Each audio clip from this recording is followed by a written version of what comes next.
2024년이 시작이 되었습니다. 새해가 시작되면 새로운 주제를 가지고 출발하는 이든교회, 올해도 주제를 새롭게 정했습니다. 이든교회의 사명선언이 몇 개죠? 10개입니다. 홈페이지 들어가 보시면 이든교회의 사명선언이 소개되어 있습니다. 우리는 각 사명선언을 매년 돌아가며 하나씩 생각해 보고 있습니다. 이든교회가 시작된 것이 2012년이니까요. 그 첫 해를 제외하고 2013년부터 새로운 전통이 시작이 되었습니다. 매해마다 하나의 사명선언을 깊이 고민해 보는 것이죠. 그래서 10개의 사명선언이 한 바퀴 돌았습니다. 올해는 햇수로 13년이고 사명선언에 따른 주제를 고민하기 시작한 것이 12회째를 맞는 거죠. 그래서 우리는 다시 한 바퀴 돌아서 사명선언 2번을 가지고 올해 주제를 정했습니다. 이든교회 사명선언 2번 무엇일까요? 앞에 소개되어 있습니다. 이렇습니다. 우리는 우리의 삶을 제한합니다. 그 이유는 이 땅에 살아있는 모든 생명이 자신의 생존 권리를 충분히 누릴 수 있게 하기 위해서입니다. 이런 사명선언을 우리는 하죠. 이에 따라 올해의 주제도 우리는 정했습니다. 주제는 이것입니다. 창조 세계를 지켜내야 하나님 나라가 찾아온다. 그리고 주제 말씀으로 오늘 본문에 속한 마태복음 6장 28절부터 29절을 정했습니다. 그래서 오늘은 주제 말씀이 속한 이 본문을 살펴보면서 예수께서는 왜 세상의 호화로움에 주목하지 말고 창조 세계의 끈질김을 관찰하라고 하셨는지 살펴보려고 합니다.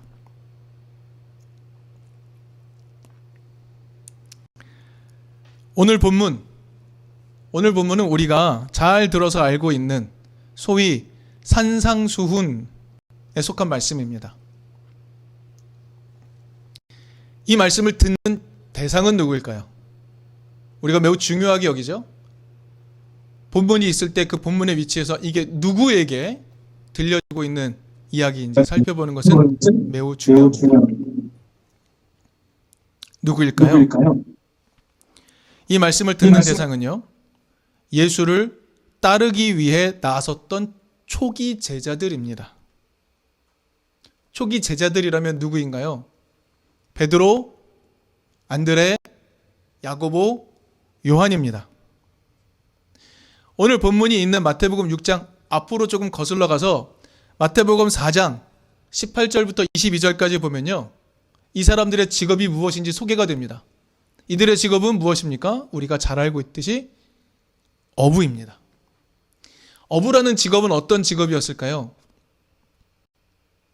율법적으로 천하게 여겨지는 일을 하는 사람이었습니다. 그러면 그들은 가난한 사람들이었을까요? 아니었던 것 같습니다. 비록 율법적으로는 천하게 여겨졌지만, 왜냐하면 생선을 만지잖아요. 비늘이 없는 생선도 만지잖아요. 그럼 율법적으로 정결하지 않은 거죠. 그들의 삶 자체는 결코 정결이 유지될 수 없는 삶입니다. 그래서 율법적으로는 천하게 여겨졌지만 그들은 자신들의 배가 있었고 자신들의 그물이 있었습니다. 예수를 만날 때 그들은 그들의 그물을 고치고 있었어요. 비록 그들은 로마의 군인들에게 자신들이 건져 올린 이 생선들의 대부분을 다 빼앗겼을 것입니다. 그럼에도 불구하고 그들은 그럭저럭 먹고 살 수 있는 그런 사람들이었습니다. 그 어부들이 예수를 따라 나섰습니다. 왜 따라 나섰을까요? 그들은 예수에게서 그들의 삶을 한 단계 성장시킬 수 있는 가능성을 보았기 때문이었습니다. 예수의 말에서, 예수의 가르침에서, 예수의 행동에서 그들의 삶이 새로워질 수 있다는 가능성을 보았기 때문이었습니다. 그래서 그들은 예수를 따라 나선 겁니다. 그래서 마태복음 4장 후반부를 보시면은요, 예수님은 그들을 데리고 사람들을 가르치기 시작했고요, 수많은 사람들을 고치기 시작했습니다. 그래서 곧바로 아주 많은 사람들이 예수에게 몰려들었습니다. 그러자 오늘 본문이 말씀에 속한 마태복음 앞에 있는 마태복음 5장 1절 2절을 보면 이런 말이 나옵니다. 예수께서 자신들을 찾아온 그 무리를 보시고 산에 올라가 앉으시니 제자들이 그에게 나아왔다. 제자들이 예수께 나왔습니다. 예수께서 입을 열어 그들을 가르치셨다. 여기서 말하는 그들은 제자들입니다. 산상수훈은 제자들을 가르치셨던 말씀입니다.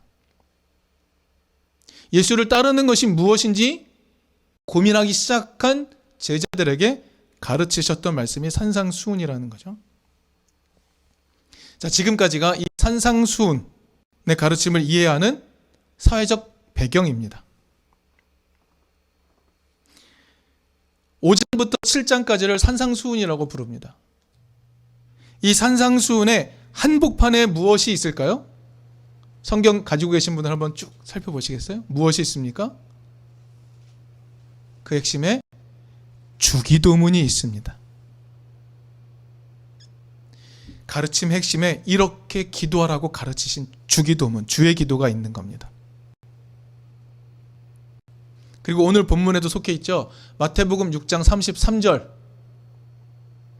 제가 읽겠습니다. 우리가 다 알고 있지만 함께 읽습니다. 너희는 먼저 하나님의 나라와 하나님의 의를 구하여라. 그리하면 이 모든 것을 너희에게 더하여 주실 것이다. 이것이 주기도문 내용의 완벽한 요약입니다. 마태복음 6장 9절부터 13절까지 그리고 마태복음 6장 33절까지 이 주기도문의 내용과 주기도문의 핵심이 오늘 본문을 감싸고 있습니다. 이 두 구절이 감싸고 있는 오늘 본문, 그럼 어떤 의미가 있을까요? 산상수훈 핵심에 대한 좀 더 자세한 설명이라는 것을 우리는 이해할 수 있는 겁니다. 그런데 오늘 본문에서 우리가 중요하게 살펴보려고 하는 것은 갑작스럽게 등장하는 솔로몬입니다.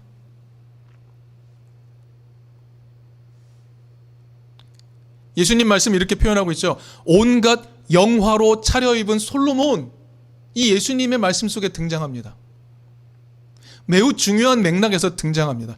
여러분, 예수님 당시의 솔로몬 어떤 이미지로 유대 사람들에게 인식되고 있었을까요?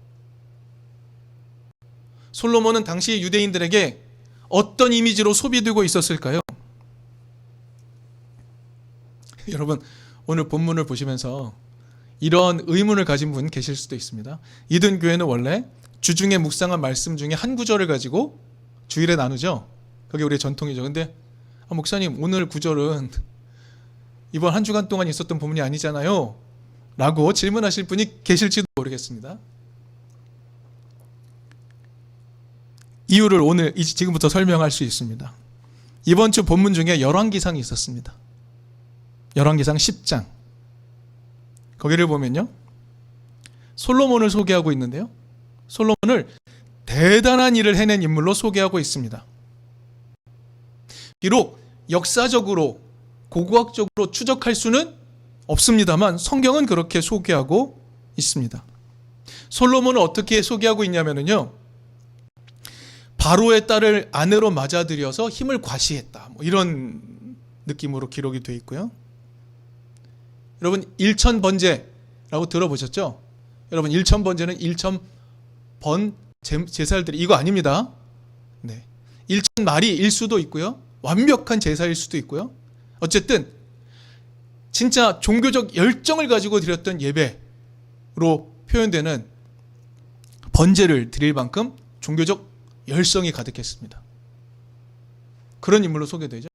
그 제사를 드렸기에 하나님이 선물을 주겠다 하시죠. 무엇을 구했죠? 지혜를 구했죠. 그래서 우리가 잘 아는 솔로몬 이야기 중에 아이의 친모를 찾아주는 재판을 벌이죠. 매우 지혜로운 왕인 것으로 소개가 됩니다. 무엇보다 제일 중요한 것은 무엇이냐면 유대 백성들이 그렇게도 자랑스러워하는 성전을 완공한 왕이 솔로몬입니다. 솔로몬은 그렇게 그려지죠. 하지만 성경에 남아있는 흔적들과 여러 역사적 연구들을 해보면 실상은 그와 좀 다른 것 같습니다. 솔로몬 시대에 붙은 별명이 하나 있습니다. 황금시대. 실제로 열왕기상 내용을 보면요, 주변의 여러 나라들로부터 솔로몬이 황금을 받습니다. 금이 엄청나게 흘러 들어왔다라고 성경은 소개하고 있습니다. 이번 주 묵상 본문이었던 열왕기상 10장에 누가 등장합니까? 스바 여왕, 시바 여왕, 세바 여왕, 이렇게 다양하게 불려지는 여왕이 등장하죠. 역사적으로 이것은 사실이 아닌 것처럼 보입니다. 하지만 이 스바 여왕이 찾아와서 솔로몬에게 지혜를 구합니다. 솔로몬이 다 풀어주었다고 얘기해요. 그래서 그것은 너무 반해서 금 120달란트를 선물했다라고 성경은 기록하고 있습니다. 주변에 이스라엘 북쪽에 있는 두로의 왕 히람이 이스라엘에게 또 많은 금을 가져다 주었다고 소개하고 있습니다. 이 외에도 해마다 솔로몬에게 엄청난 금이 들어왔다고 성경은 소개하고 있어요. 실제로 황금이 많이 들어왔다라고 성경은 소개하고 있는 겁니다. 이 글을 읽으면 어떤 느낌이 드나요? 솔로몬이 대단한 인물이어서 주변 여러 지역에서 솔로몬에게 조공을 바치는 듯한 강력한 힘을 가진 왕, 이렇게 보입니다. 하지만 솔로몬 시대, 그렇게 강력한 힘을 가진 시대가 아닌 것 같습니다. 이 기록은 약간 채색이 되었다고 보입니다. 왜냐하면 말씀드린 것처럼 시바 여왕은요, 아마도 이스라엘 남쪽에 있는 어떤 나라로 보이고요, 두로는 이스라엘 바로 북쪽에 있는 나라입니다. 무슨 이야기냐면 금을 많이 가진 세력들이 이스라엘을 거쳐 오가며 교역을 했던 것 같습니다. 그래서 많은 통행세를 받으면서 이스라엘은 국가 재정을 늘렸던 것 같아요.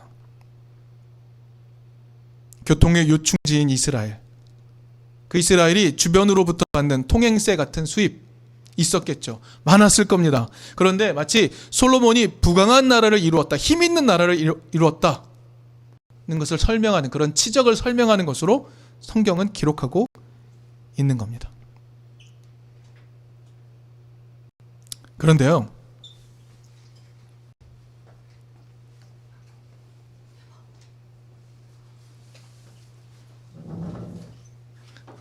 네, 창혁이 왔네요. 예, 저기서 의자도 하나 갖고 오시고 저쪽에서 다른 데서 의자 갖고 오셔야 될 것 같습니다. 예.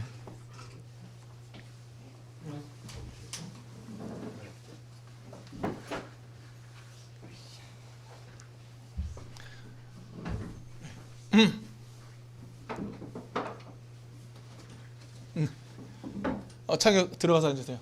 하경 오세요. 여기 의자 있으세요? 예, 의자도 있어요. 예.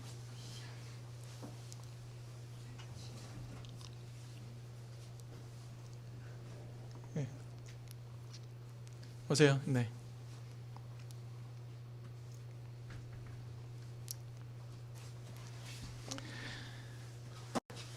계속 이어가겠습니다. 솔로몬에 대해 이렇게 기록하고 있는데 증명할 수 없는 이 기록. 그런데 이 기록이요, 민족의 서사로 남습니다. 내러티브로 남는 겁니다. 그래서 민족의 서사 속에서 솔로몬은 어떻게 소비되냐면 나라를 부강하게 한 왕, 나라를 힘있게 한 왕으로 소개되고 있는 겁니다. 이게 어디까지 이어지냐면 예수 시대까지도 그대로 이어지는 것이죠.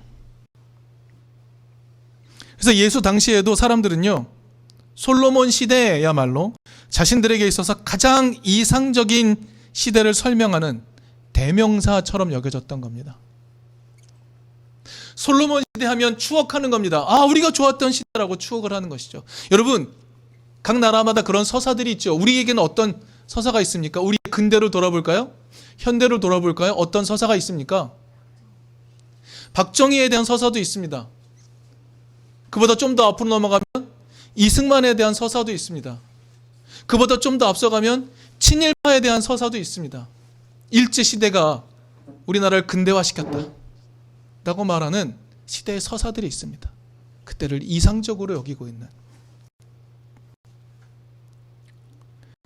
이스라엘 민족에게 솔로몬 시대, 그것은 가장 이상적인 시대라고 생각하는 대명사처럼 여겨졌던 시대입니다. 여러분, 질문 한번 해보죠. 솔로몬 시대, 여러분이 성경을 읽고 알고 계시는 바, 솔로몬 시대 과연 좋은 시대였습니까? 솔로몬 시대는 어떤 시대였나요? 열왕기상 10장과 11장을 꼼꼼하게 읽어보면요, 솔로몬이 했던 일을 기록하고 있는데 마치 이것을 잘한 것처럼 기록을 하고 있습니다만, 그보다 앞선 시대에 선포되었던 토라, 모세오경, 그 중에 신명기 17장 16절 17절에는 이런 말씀이 있습니다. 병마를 많이 두지 말아라. 은금을 많이 쌓아두지 말아라. 아내를 많이 두지 말아라.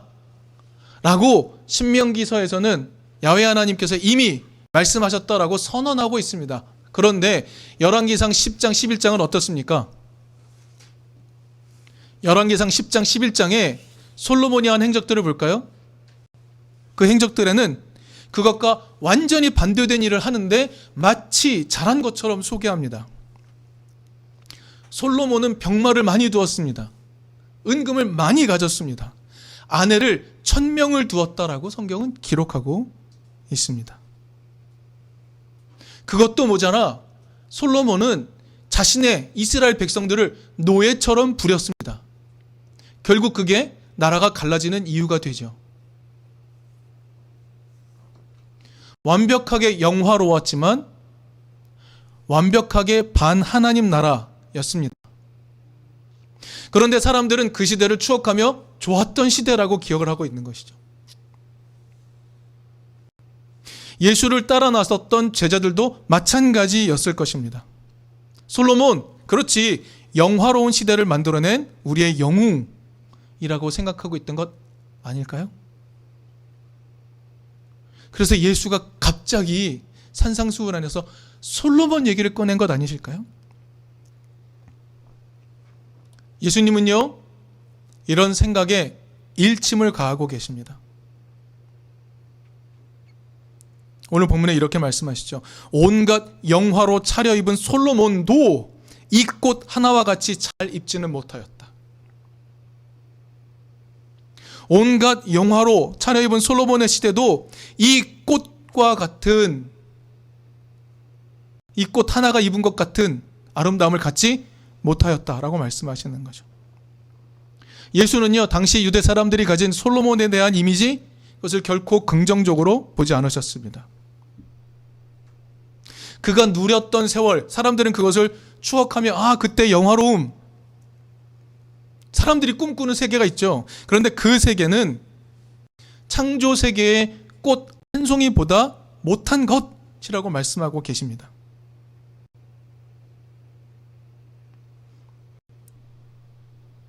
오늘 본문에서 예수는 제자들에게 26절에서 공중의 새를 보아라 라고 말씀하십니다. 보아라. 이것은 그냥 look, 보아라 이런 의미가 아닙니다. 여기에 사용된 헬라어는요, 엠블레포라는 단어인데요, 영어로는 consider 이렇게 번역하기도 했습니다. 어떤 의미입니까?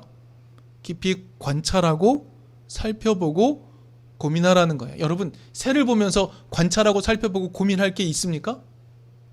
예수는 그러라는 거예요. 그 새가 어떻게 살아가고 있는지를 살펴보라는 겁니다. 관찰하라는 겁니다. 이 단어는요, 신약 성경 곳곳에, 특별히 예수의 언어에 많이 녹아 있습니다. 28절을 볼까요? 28절에 예수는 이렇게 말합니다. 들의 백합화가 어떻게 자라는가 살펴보아라 라고 말씀하세요. 여기에 사용된 단어는요, 카타만타노라는 단어인데요, 신약 성경에서 여기에만 등장합니다. 이것도 마찬가지로 observe라고 번역이 되어 있고요. 의미는 무엇입니까? 연구하고 관찰하고 살펴보는 겁니다. 집중적으로 보라는 거예요. 무엇을요? 꽃 한 송이를요. 예수는 새가 살아가는 세계와 꽃이 살아가는 세계를 집중하여 살펴보라고 말합니다. 그리고 이 새와 꽃이 어떻게 끈질기게 존재할 수 있는지 살펴보라는 것입니다. 솔로몬의 시대는, 영화로운 시대는 흘러갔고 패망하였고 망하여 버렸지만 끈질기게 살아남아서 새, 꽃으로 살아남아서 끈질기게 이 창조 세계를 유지하고 있는 그 창조 세계의 모습을 살펴보라는 것이죠.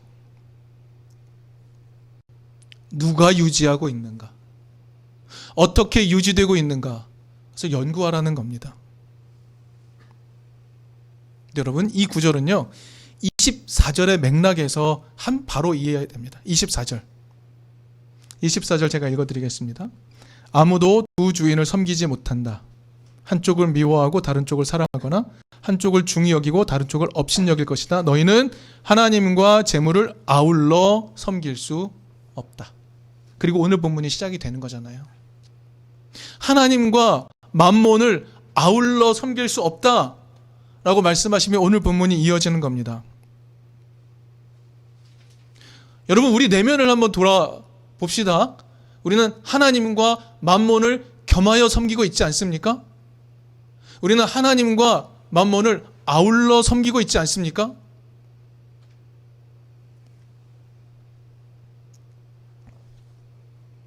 예수는 이 맥락에서 오늘 본문을 이야기하고 계시는 거예요.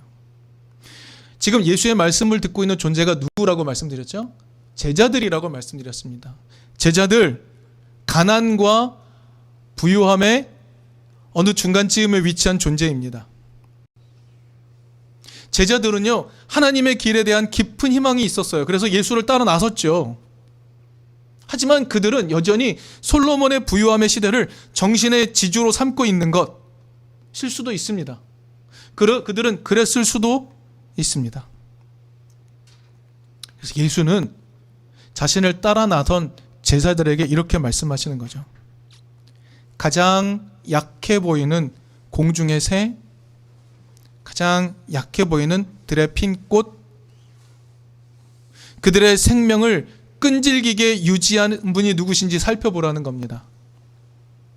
그들을 존재하게 하는 분이 누구이신지 살펴보라는 거죠. 새와 꽃을 끈질기게 유지하는 분이 하나님이시라는 것. 하나님이 따뜻한 사랑으로 새와 꽃을 존재하게 하신다는 것. 그렇게 하나님 당신이 창조하신 창조 세계를 지극한 사랑으로 돌보는 것처럼 제자들 너희도 그런 존재가 되어야 한다. 것이 산상수훈을 가르치는 예수님 말씀의 의미입니다.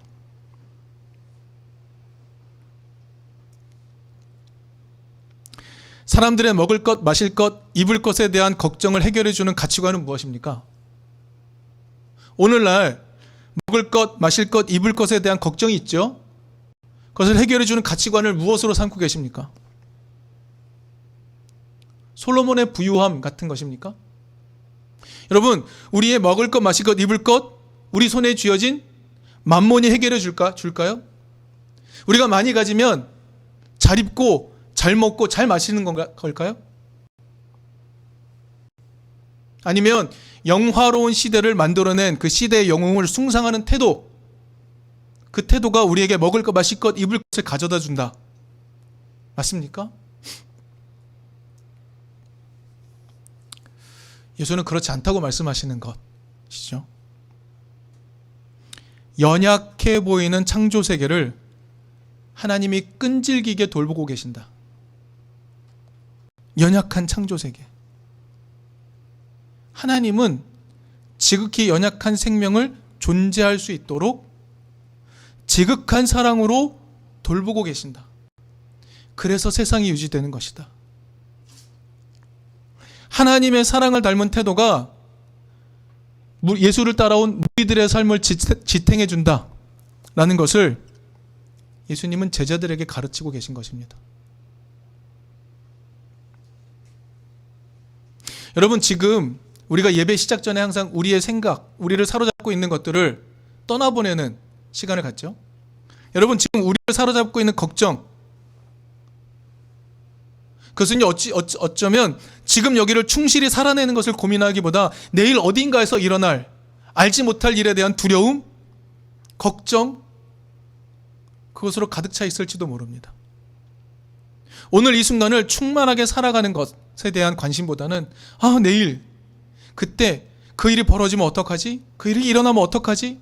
에 대한 걱정과 두려움으로 우리는 살고 있는지도 모릅니다.